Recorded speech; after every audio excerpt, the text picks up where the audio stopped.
del gobierno con empresas como Techin, Clarín, sobre la participación del Estado, de acuerdo a las acciones que ha comprado en las empresas privadas, es un tema insolayable. Y vamos a considerarlo con la visita de importantes personalidades que entienden mucho de economía. También el paso de Vargas Llosa. Es todo un tema, ha dejado una estela de comentarios positivos de la derecha, negativos de la izquierda, que lo considera poco menos que un apóstata. Pero nosotros queremos volver a un tema que ya hemos tratado en el programa. Es el año en el que se va a considerar una nueva ley de drogas.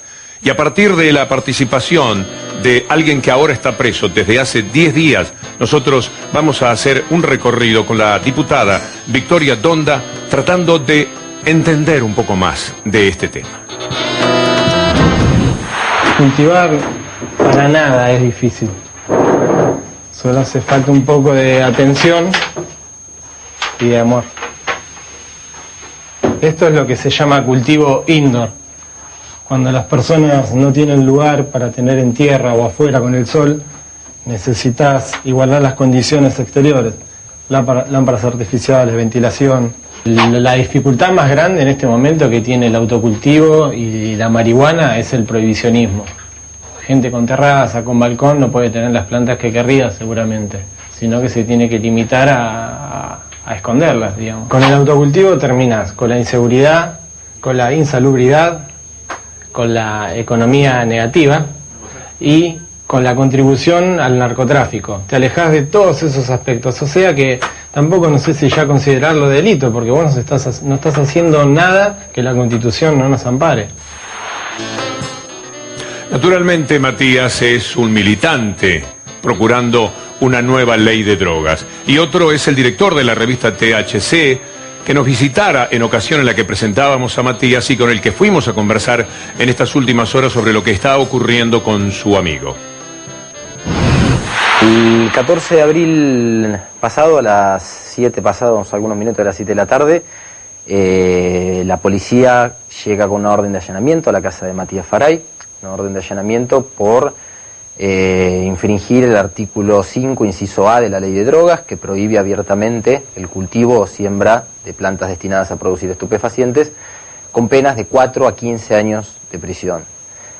A Matías le entran a la casa por la fuerza con esta orden de allanamiento, le secuestran en la casa una veintena de plantas, tenía 10, 15 plantines chiquitos y otros 10 plantines un poco más grandes. Solo algunos de ellos habían desarrollado la flor, que es la sustancia activa de la marihuana. Entonces, donde se encuentra la sustancia activa de la marihuana, poco y nada importó esto a la hora de realizar el allanamiento, ya que bastó que hubiera una denuncia anónima de un vecino, que es algo que posibilita la ley de drogas. Basta que un vecino llame y diga: a mí me molesta que el vecino al lado, o creo que el vecino al lado cultiva plantas, para que inmediatamente se elabore toda una investigación en torno al tema y a partir de ahí desemboque en órdenes de allanamiento, que en el caso de Matías con lo único que contaban eran con unas fotos del cultivo que él tenía en su balcón. Yo me dirijo a todos los cultivadores, a todos los consumidores, a todos los que consuman, activen ya, cultiven.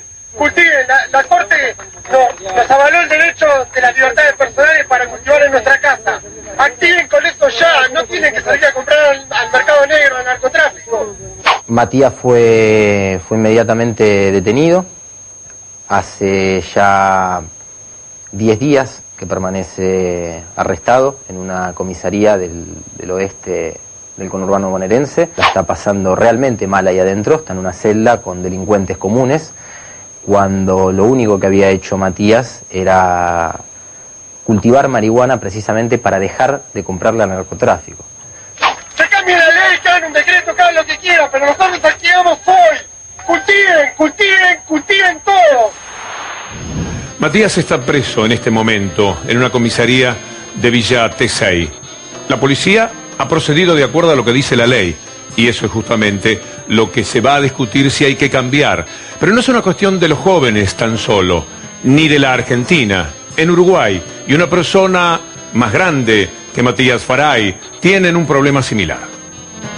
Enterado, más o menos sabés o consciente de todo lo que sucedió acá en Uruguay con tu caso cuando te detienen allá en la seccional de Salinas.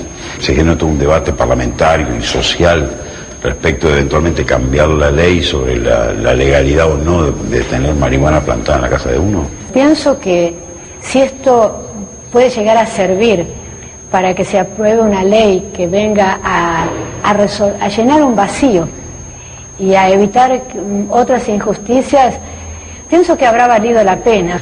Una pregunta difícil, porque realmente una persona en tu situación es muy difícil que opine sobre esto. La jueza.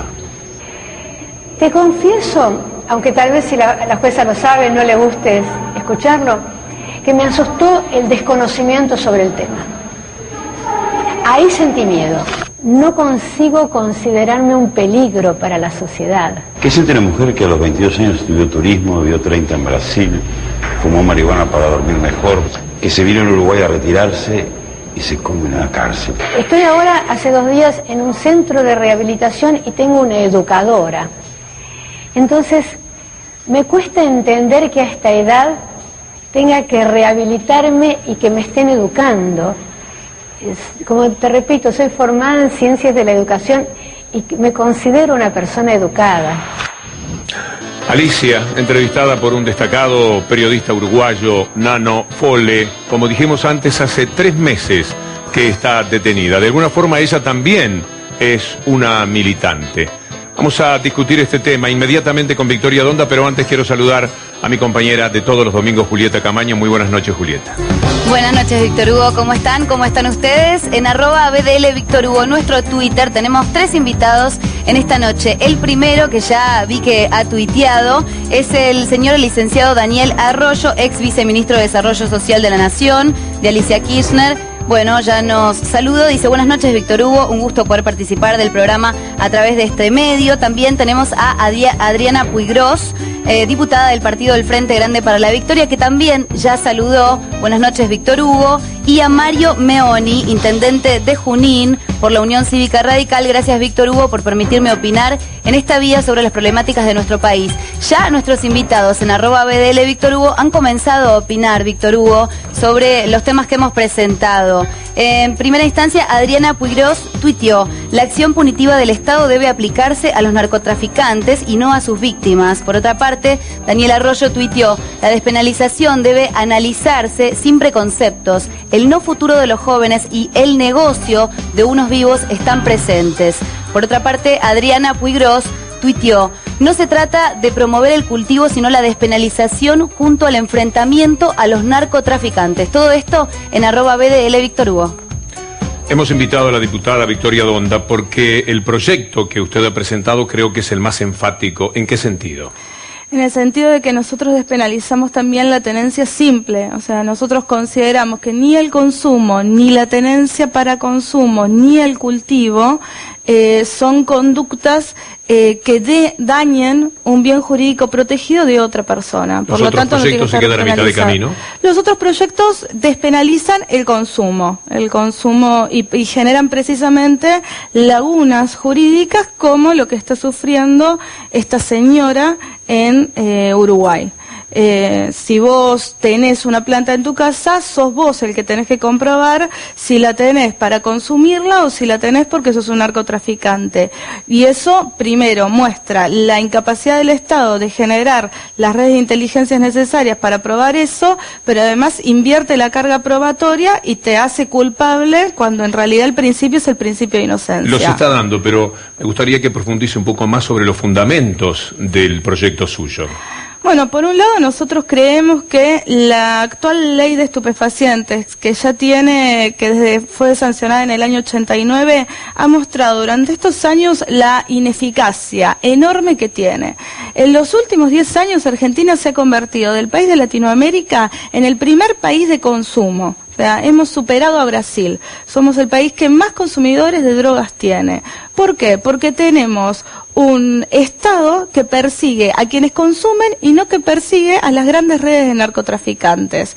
Se generan lo que se llaman pescas, se meten a los consumidores dentro del sistema penal y para muestra están los índices de la justicia. El 70% de las causas son a consumidores y solo el 1% es por comercio, o sea, por narcotráfico. En Brasil también se está discutiendo. En Brasil se está discutiendo y una ley de muy avanzada y que ha sido presentada por el oficialismo precisamente hace unos días atrás, que avanza no solo en la despenalización del consumo y de la tenencia simple, sino en el fomento de cooperativas que autocultiven en las favelas, como una de las políticas para eliminar el narcotráfico, que es uno de los grandes problemas del Estado brasilero. ¿Pero va a trabajar el Parlamento este año con las elecciones y demás? ¿No quedará esta ley de drogas tan necesario de discutir para mucho más adelante? Lo que pasa es que precisamente yo creo que es necesario, y como hay elecciones, creo que es necesario que quienes participamos en las elecciones tomemos en definitiva una posición con respecto a esta situación. Tenemos chicos como Matías que están detenidos. Digo, Matías, además, algo que no se dijo en el informe, la madre de Matías sufre de una enfermedad terminal y él también tiene una gran preocupación, digo, por la utilización de la marihuana en este tipo de enfermedades. Lo tenemos preso hace 10 días y además algo que para mí fue paradójico cuando lo leí hoy en el diario, está a disposición de la misma jueza que le otorgó la libertad, morigeró la pena de gracia, un pedófilo. Miradas, ¿no? La verdad es que es, sí, paradójico. Juan Diego Britos es un destacado periodista de Tiempo Argentino que está siguiendo este tema. ¿Piensa verlo a Matías, perdón? La verdad es que sí, teníamos muchas ganas de poder ir a visitar y ponernos a su disposición en lo que podemos hacer nosotros desde el legislativo. Lo que sí nos comprometemos es a poner todos los esfuerzos en discutir esto y discutirlo a fondo. Todos los bloques han presentado sus proyectos, nosotros creemos que es necesario discutirlo sin apasionamientos, pero con racionalidad, y ver la experiencia de otros países, como el país uruguayo, que es un país hermano, las lagunas que está teniendo, y los problemas de otros países, como Portugal, que ha despenalizado.